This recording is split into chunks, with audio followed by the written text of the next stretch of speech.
Welcome to Bedtime Universe and the Classic Tales of Ancient Greece series. In this series, I'll share timeless Greek tales with the rumble of a distant volcano. Tonight, I'll be reading The Quest of Medusa's Head. So, as always, settle into bed, close your eyes, and take a deep breath. Part 1. The Wooden Chest. There was a king of Argos who had but one child, and that child was a girl. If he had had a son, he would have trained him up to be a brave man and great king, but he did not know what to do with this fair-haired daughter. When he saw her growing up to be tall and slender and wise, he wondered if, after all, he would have to die sometime and leave his lands and his gold and his kingdom to her. So he sent to Delphi and asked the Pythia about it. The Pythia told him that he would not only have to die sometime, but that the son of his daughter would cause his death. This frightened the king very much, and he tried to think of some plan by which he could keep the Pythia's words from coming true. At last, he made up his mind that he would build a prison for his daughter and keep her in it all her life. So he called his workmen and had them dig a deep round hole in the ground, and in this hole they built a house of brass, which had but one room and no door at all, but only a small window at the top. When it was finished, the king put the maiden, whose name was Danae, into it, and with her he put her nurse and her toys and her pretty dresses and everything that he thought she would need to make her happy. Now we shall see that the Pythia does not always tell the truth, he said. So Danae was kept shut up in the prison of brass. She had no one to talk to but her old nurse, and she never saw the land or the sea, but only the blue sky above the open window, and now and then a white cloud sailing across. Day after day, she sat under the window and wondered why her father kept her in that lonely place, and whether he would ever come and take her out. I do not know how many years passed by, but Danae grew fairer every day, and by, she was no longer a child, but a tall and beautiful woman, and Jupiter amid the clouds looked down and saw her, and loved her. One day it seemed to her that the sky opened, and a shower of gold fell through the window into the room, and when the blinding shower had ceased, a noble young man stood smiling before her. She did not know, nor do I, that it was mighty Jupiter who had thus come down in the rain, but she thought that he was a brave prince who had come from over the sea to take her out of her prison house.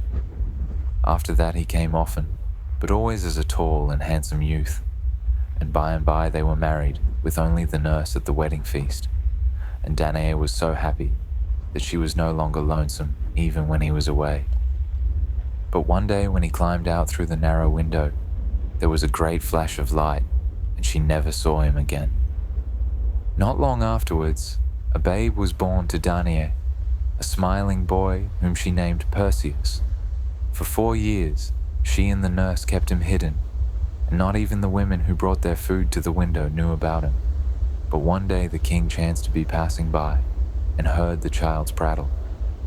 When he learned the truth, he was very much alarmed, for he thought that now, in spite of all that he had done, the words of the Pythia might come true.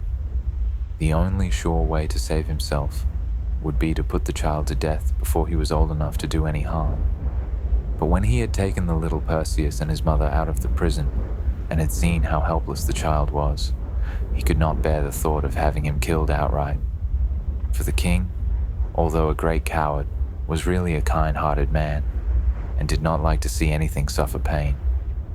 Yet something must be done. So he bade his servants make a wooden chest that was roomy and watertight and strong, and when it was done, he put Danae and the child into it and had it taken far out to sea and left there to be tossed about by the waves. He thought that in this way he would rid himself of both daughter and grandson without seeing them die, for surely the chest would sink after a while, or else the winds would cause it to drift to some strange shore so far away that they could never come back to Argos again. All day and all night And then another day, fair Danae and her child drifted over the sea. The waves rippled and played before and around the floating chest. The west wind whistled cheerily, and the seabirds circled in the air above. And the child was not afraid, but dipped his hands in the curling waves and laughed at the merry breeze and shouted back at the screaming birds. But on the second night, all was changed. A storm arose. The sky was black. The billows were mountain high. The winds roared fearfully. Yet through it all, the child slept soundly in his mother's arms. And Danae sang over him this song: "Sleep, sleep, dear child, and take your rest upon your troubled mother's breast. For you can lie without one fear of dreadful danger lurking near. Wrapped in soft robes and warmly sleeping, you do not hear your mother weeping. You do not see the mad waves leaping, nor heed the winds their vigils keeping. The stars are hid, the night is drear, the waves beat high, the storm is here. But you can sleep, my darling child, and know naught of the uproar wild." At last the morning of the third day came, and the chest was tossed upon the sandy shore of a strange island, where there were green fields, and beyond them a little town. A man who happened to be walking near the shore saw it and dragged it far up on the beach. Then he looked inside, and there he saw the beautiful lady and the little boy. He helped them out and led them just as they were to his own house, where he cared for them very kindly. And when Danae had told him her story, he bade her feel no more fear, for they might have a home with him as long as they should choose to stay, and he would be a true friend to them both. Part 2. The Magic Slippers. So Danae and her son stayed in the house of the kind man who had saved them from the sea. Years passed by, and Perseus grew up to be a tall young man, handsome and brave and strong. The king of the island, when he saw Danae, was so pleased with her beauty that he wanted her to become his wife. But he was a dark, cruel man, and she did not like him at all. So she told him that she would not marry him. The king thought that Perseus was to blame for this, and that if he could find some excuse to send the young man on a far journey, he might force Danae to have him, whether she wished or not. One day he called all the young men of his country together and told them that he was soon to be wedded to the queen of a certain land beyond the sea. Would not each of them bring him a present to be given to her father? For in those times it was the rule that when any man was about to be married, he must offer costly gifts to the father of the bride. "What kind of presents do you want?" said the young men. "Horses," he answered, for he knew that Perseus had no horse. "Why don't you ask for something worth the having?" said Perseus, for he was vexed at the way in which the king was treating him. "Why don't you ask for Medusa's head, for example?" "Medusa's head it shall be," cried the king. "These young men may give me horses, but you shall bring Medusa's head." "I will bring it," said Perseus, and he went away in anger, while his young friends laughed at him because of his foolish words. What was this Medusa's head which he had so rashly promised to bring? His mother had often told him about Medusa. Far, far away, on the very edge of the world, there lived 3 strange monsters, sisters, called Gorgons. They had the bodies and faces of women, but they had wings of gold and terrible claws of brass, and hair that was full of living serpents. They were so awful to look upon that no man could bear the sight of them, but whoever saw their faces was turned to stone. 2 of these monsters had charmed lives, and no weapon could ever do them harm. But the youngest, whose name was Medusa, might be killed, if indeed anybody could find her and could give the fatal stroke. When Perseus went away from the king's palace, he began to feel sorry that he had spoken so rashly. For how should he ever make good his promise and do the king's bidding? He did not know which way to go to find the Gorgons, and he had no weapon with which to slay the terrible Medusa. But at any rate, he would never show his face to the king again unless he could bring the head of terror with him. He went down to the shore and stood looking out over the sea towards Argos, his native land. And while he looked, the sun went down, and the moon arose, and a soft wind came blowing from the west. Then, all at once, two persons, a man and a woman, stood before him. Both were tall and noble. The man looked like a prince, and there were wings on his cap and on his feet, and he carried a winged staff, around which two golden serpents were twined. He asked Perseus what was the matter, and the young man told him how the king had treated him, and all about the rash words which he had spoken. Then the lady spoke to him very kindly, and he noticed that, although she was not beautiful, she had most wonderful grey eyes, and a stern but lovable face, and a queenly form. And she told him not to fear, but to go out boldly in quest of the Gorgons, for she would help him obtain the terrible head of Medusa. "But I have no ship, and how shall I go?" said Perseus. "You shall don my winged slippers," said the strange prince, "and they will bear you over sea and land." "Shall I go north, or south, or east, or west?" asked Perseus. "I will tell you," said the tall lady. "You must go first to the three grey sisters, who live beyond the frozen sea in the far, far north. They have a secret which nobody knows, and you must force them to tell it to you. Ask them where you shall find the three maidens who guard the golden apples of the west, and when they shall have told you, turn about and go straight thither.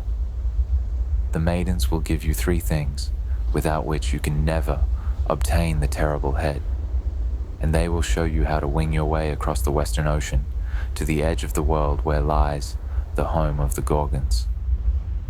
Then the man took off his winged slippers and put them on the feet of Perseus, and the woman whispered to him to be off at once and to fear nothing, but be bold and true.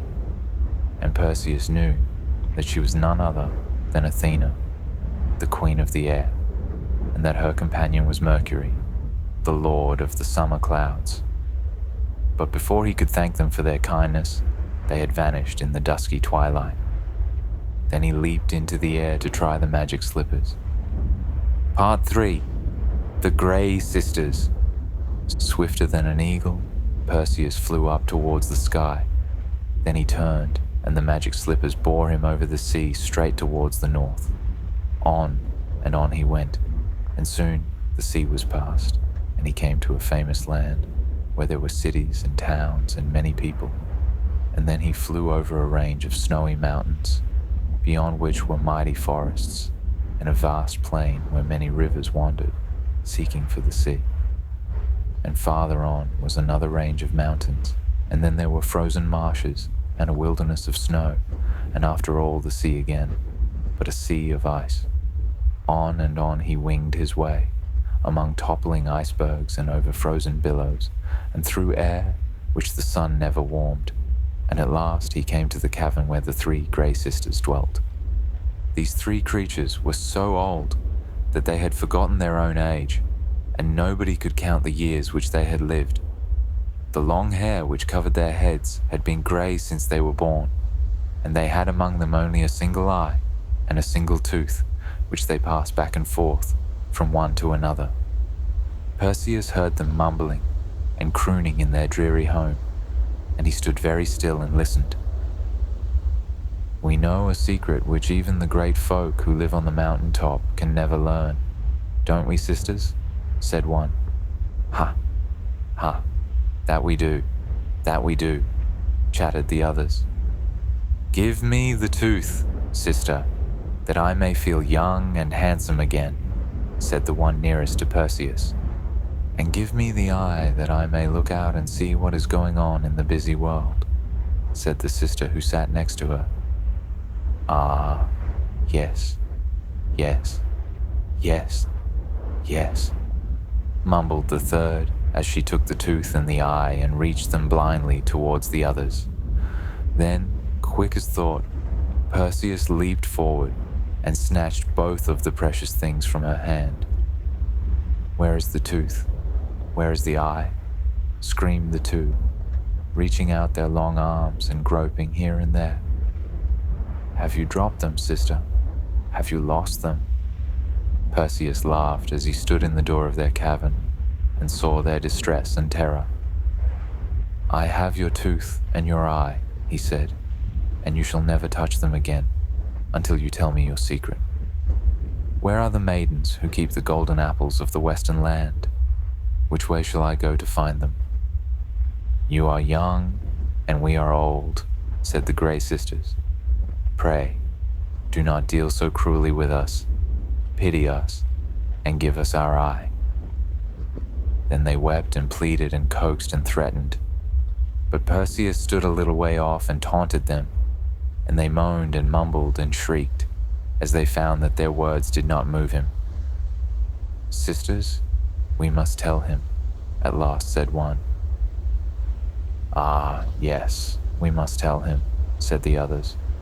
We must part with the secret to save our eye. And then they told him how he should go to reach the western land, and what road he should follow to find the maidens who kept the golden apples. When they had made everything plain to him, Perseus gave them back their eye and their tooth. Ha, ha, they laughed. Now the golden days of youth have come again. And from that day to this, no man has ever seen the three Grey Sisters, nor does anyone know what became of them. But the winds still whistle through their cheerless cave, and the cold waves murmur on the shore of the wintry sea, and the ice mountains topple and crash, and no sound of living creature is heard in all that desolate land. Part 4. The Western Maidens. As for Perseus, he leapt again into the air, and the magic slippers bore him southward with the speed of the wind. Very soon he left the frozen sea behind him and came to a sunny land where there were green forests and flowery meadows and hills and valleys, and at last a pleasant garden where were all kinds of blossoms and fruits. He knew that this was the famous Western land, for the Grey Sisters had told him what he should see there. So he alighted and walked among the trees until he came to the center of the garden. There he saw the three maidens of the West dancing around a tree which was full of golden apples and singing as they danced. For the wonderful tree with its precious fruit belonged to Juno, the queen of earth and sky. It had been given to her as a wedding gift, and it was the duty of the maidens to care for it and see that no one touched the golden apples. Perseus stopped and listened to their song. We sing of the old, we sing of the new. Our joys are many, our sorrows are few. Singing, dancing, all hearts entrancing. We wait to welcome the good and the true. The daylight is waning, the evening is here. The sun will soon set, the stars will appear. Singing, dancing, all hearts entrancing. We wait for the dawn of a glad new year. The tree shall wither, the apples shall fall. Sorrow shall come, and death shall call. Alarming, grieving, all hearts deceiving. But hope shall abide to comfort us all. Soon the tale shall be told, the song shall be sung, the bow shall be broken, the harp unstrung. Alarming, grieving, all hearts deceiving, till every joy to the winds shall be flung. But a new tree shall spring from the roots of the old, and many a blossom its leaves shall unfold, cheering, gladdening, with joy maddening, for its boughs shall be laden with apples of gold. Then Perseus went forward and spoke to the maidens. They stopped singing and stood still as if in alarm. But when they saw the magic slippers on his feet, they ran to him and welcomed him to the western land and to their garden. We knew that you were coming, they said, for the winds told us. But why do you come? Perseus told them of all that had happened to him since he was a child, and of his quest of Medusa's head, and he said that he had come to ask them to give him 3 things to help him in his fight with the Gorgons. The maidens answered that they would give him not 3 things, but 4. Then one of them gave him a sharp sword, which was crooked like a sickle, and which she fastened to the belt at his waist. And another gave him a shield, which was brighter than any looking-glass you ever saw. And the third gave him a magic pouch, which she hung by a long strap over his shoulder. These are 3 things which you must have in order to obtain Medusa's head. And now here is a 4th, for without it, your quest must be in vain. And they gave him a magic cap, the cap of darkness. And when they had put it upon his head, there was no creature on the earth or in the sky. No, not even the maidens themselves that could see him. When at last he was arrayed to their liking, they told him where he would find the Gorgons and what he should do to obtain the terrible head and escape alive.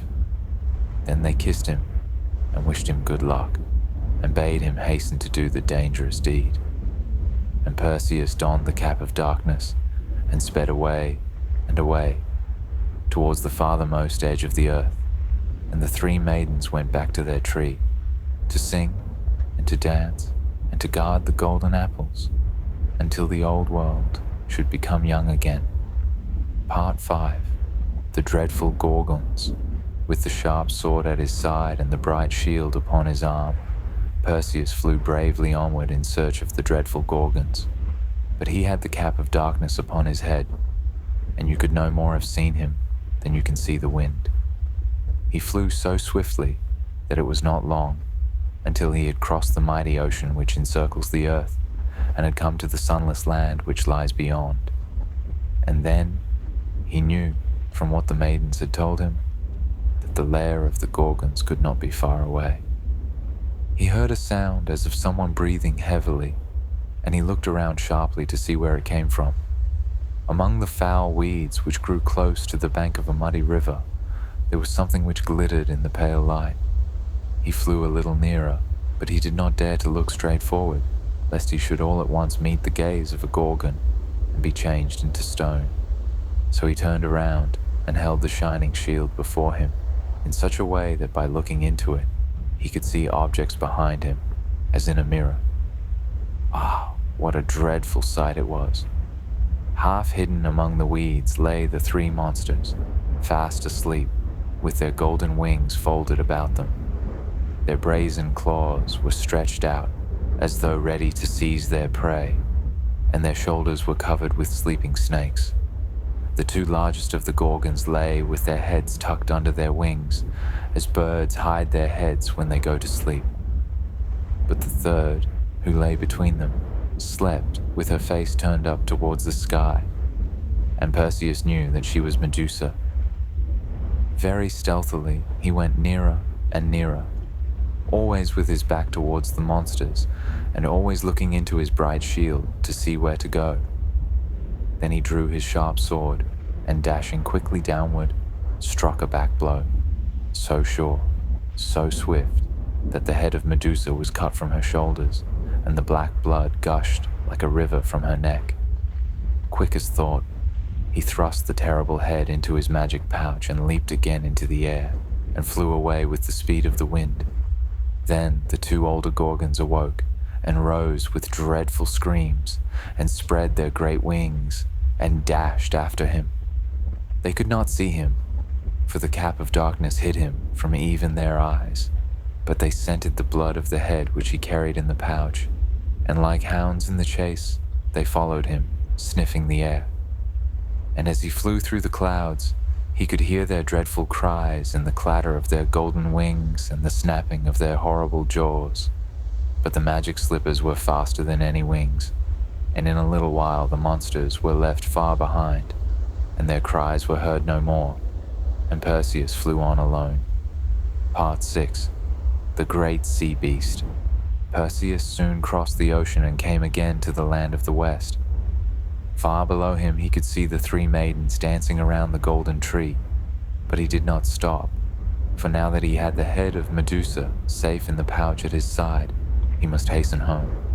Straight east he flew over the great sea, and after a time he came to a country where there were palm trees and pyramids and a great river flowing from the south. Here, as he looked down, a strange sight met his eyes. He he saw a beautiful girl chained to a rock by the seashore, and far away, a huge sea beast swimming towards her to devour her. Quick as thought, he flew down and spoke to her. But, as she could not see him for the cap of darkness which he wore, his voice only frightened her. Then Perseus took off his cap and stood upon the rock. And when the girl saw him with his long hair and wonderful eyes and laughing face, she thought him the handsomest young man in the world. "Oh, save me! Save me!" she cried as she reached out her arms towards him. Perseus drew his sharp sword and cut the chain which held her, and then lifted her high up upon the rock. But by this time, the sea monster was close at hand, lashing the water with his tail and opening his wide jaws as though he would swallow not only Perseus and the young girl, but even the rock on which they were standing. He was a terrible fellow, and yet not half so terrible as the Gorgon. As he came roaring towards the shore, Perseus lifted the head of Medusa from his pouch and held it up. And when the beast saw the dreadful face, he stopped short and was turned into stone. And men say that the stone beast may be seen in that self-same spot to this day. Then Perseus slipped the Gorgon's head back into the pouch and hastened to speak with the young girl whom he had saved. She told him that her name was Andromeda, and that she was the daughter of the king of that land. She said that her mother, the queen, was very beautiful and very proud of her beauty. And every day she went down to the seashore to look at her face as it was pictured in the quiet water, and she had boasted that not even the nymphs who live in the sea were as handsome as she. When the sea nymphs heard about this, they were very angry and asked great Neptune, the king of the sea, to punish the queen for her pride.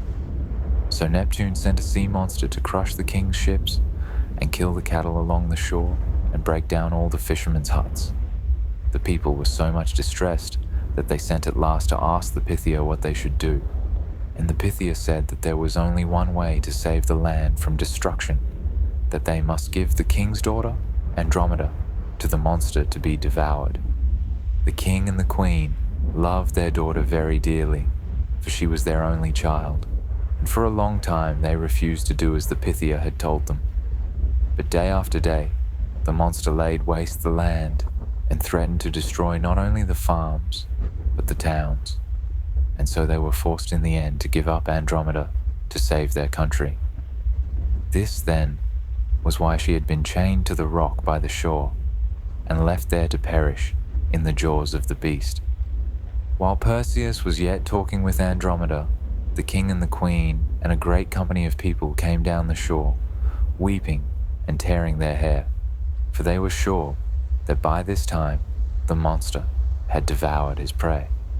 But when they saw her alive and well, and learned that she had been saved by the handsome young man who stood beside her, they could hardly hold themselves for joy. And Perseus was so delighted with Andromeda's beauty that he almost forgot his quest, which was not yet finished. And when the king asked him what he should give him as a reward for saving Andromeda's life, he said, "Give her to me for my wife." This pleased the king very much. And so, on the 7th day, Perseus and Andromeda were married, and there was a great feast in the king's palace, and everybody was merry and glad. And the two young people lived happily for some time in the land of palms and pyramids, and from the sea to the mountains, nothing was talked about but the courage of Perseus and the beauty of Andromeda. Part 7. The Timely Rescue. But Perseus had not forgotten his mother, and so, one fine summer day, he and Andromeda sailed in a beautiful ship to his own home, for the magic slippers could not carry both him and his bride through the air. The ship came to land at the very spot where the wooden chest had been cast so many years before, and Perseus and his bride walked through the fields towards the town.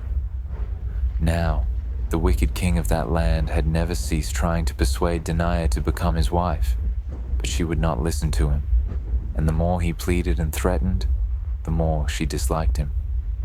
At last, when he found that she could not be made to have him, he declared that he would kill her, and on this very morning he had started out sword in hand to take her life. So, as Perseus and Andromeda came into the town, whom should they meet but his mother fleeing to the altar of Jupiter, and the king following after, intent on killing her. Danae was so frightened that she did not see Perseus, but ran right on towards the only place of safety. For it was the law of that land that not even the king should be allowed to harm anyone who took refuge on the altar of Jupiter. When Perseus saw the king rushing like a madman after his mother, he threw himself before him and bade him stop. But the king struck at him furiously with his sword. Perseus caught the blow on his shield, and at the same moment took the head of Medusa from his magic pouch. "I promised to bring you a present, and here it is," he cried.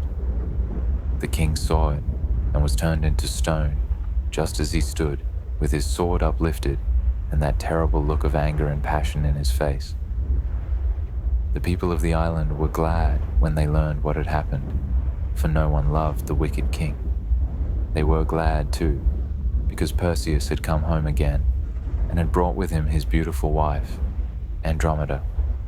So, after they had talked the matter over among themselves, they went to him and asked him to be their king. But he thanked them and said that he would rule over them for one day only, and that then he would give the kingdom to another, so that he might take his mother back to her home and her kindred in distant Argos. On the morrow, therefore, he gave the kingdom to the kind man who had saved his mother and himself from the sea, and then he went on board his ship with Andromeda and Danae and sailed away across the sea towards Argos. Part 8. The Deadly Quoit. When Danae's old father, the king of Argos, heard that a strange ship was coming over the sea with his daughter and her son on board, he was in great distress, for he remembered what the Pythia had foretold about his death. So, without waiting to see the vessel, he left his palace in great haste and fled out of the country. "My daughter's son cannot kill me if I will keep out of his way," he said.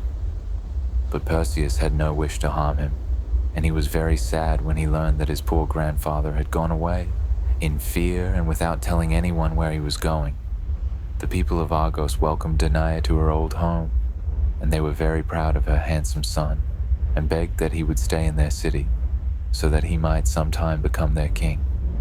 It happened soon afterwards that the king of a certain country, not far away, was holding games and giving prizes to the best runners and leapers and quoit throwers.